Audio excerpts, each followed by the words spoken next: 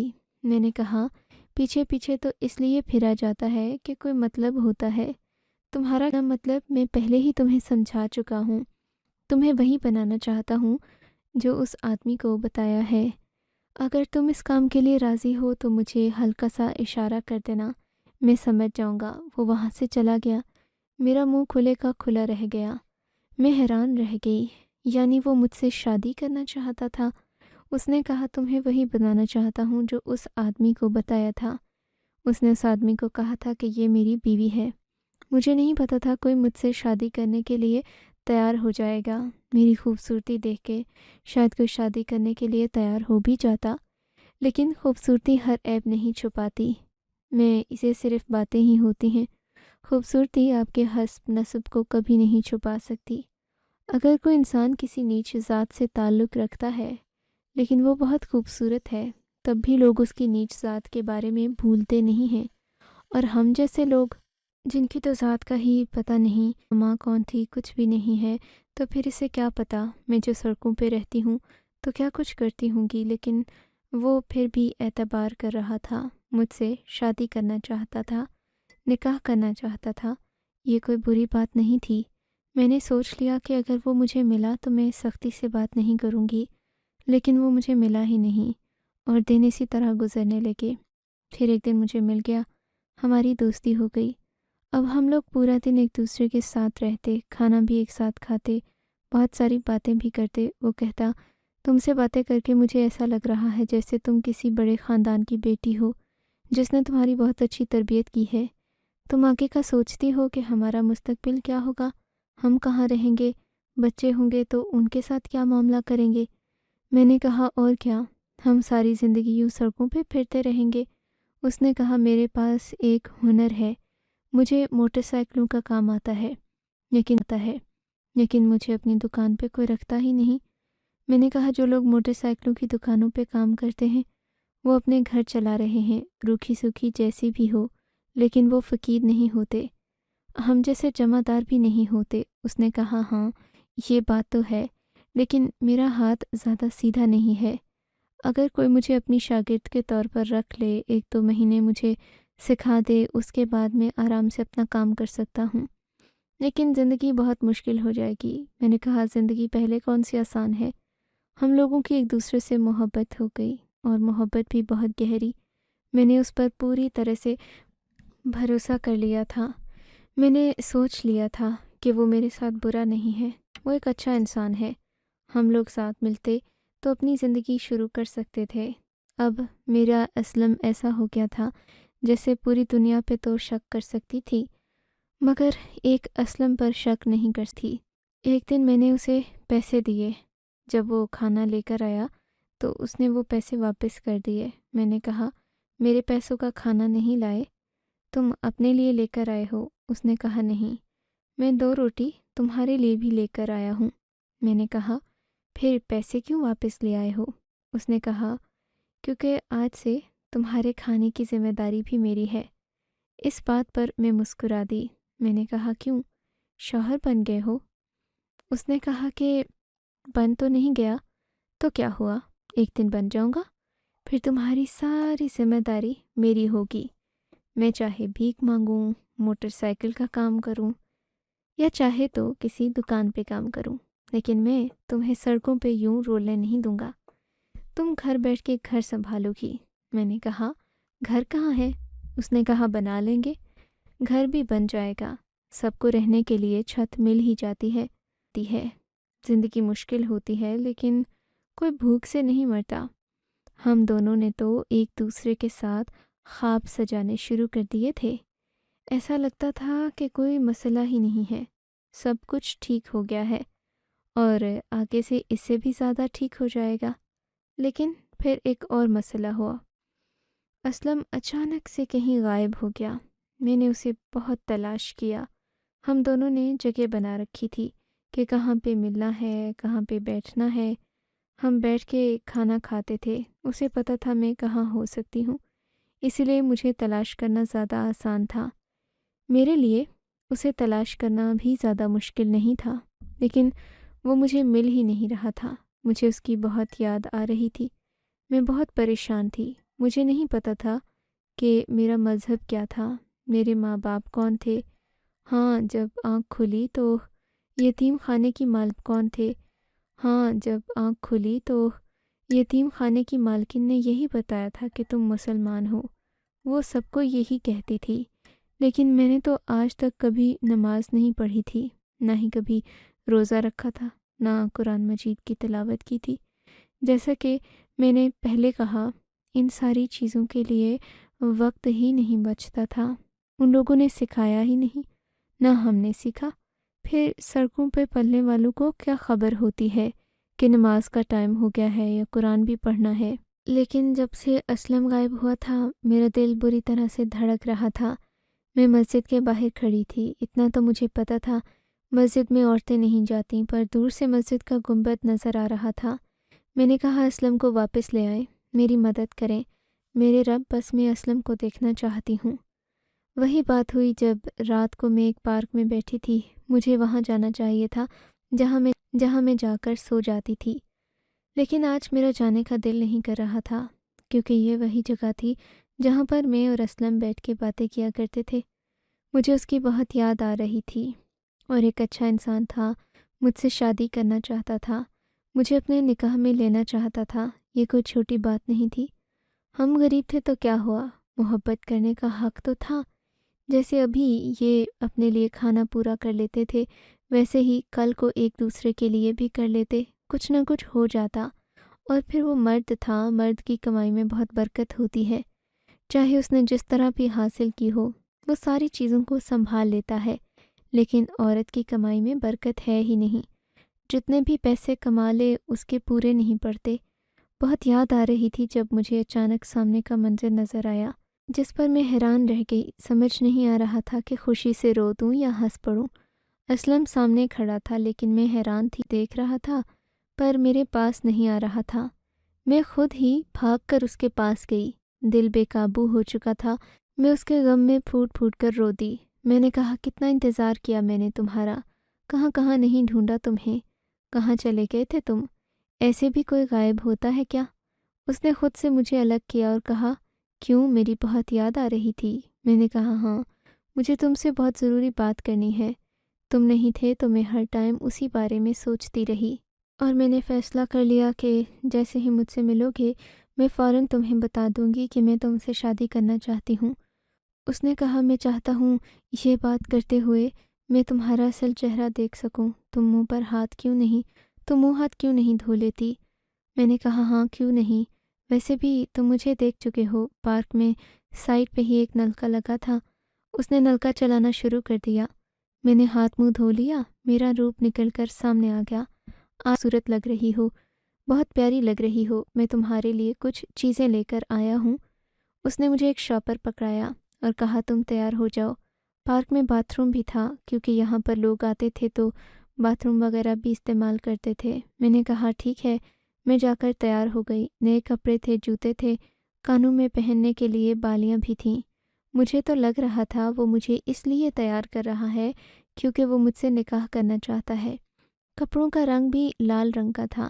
میں بہت خوش ہو گئی تھی۔ میں نے کہا کہ آج تو میرے دل کی بات پوری ہو گئی، شاید اسی لیے غائب تھا کیونکہ ان ساری چیزوں کے لیے پیسوں کا انتظام کر رہا تھا۔ ہو سکتا ہے اس نے گھر کا انتظام بھی کر لیا ہو۔ میں خود سے ہی سوال بنا رہی تھی اور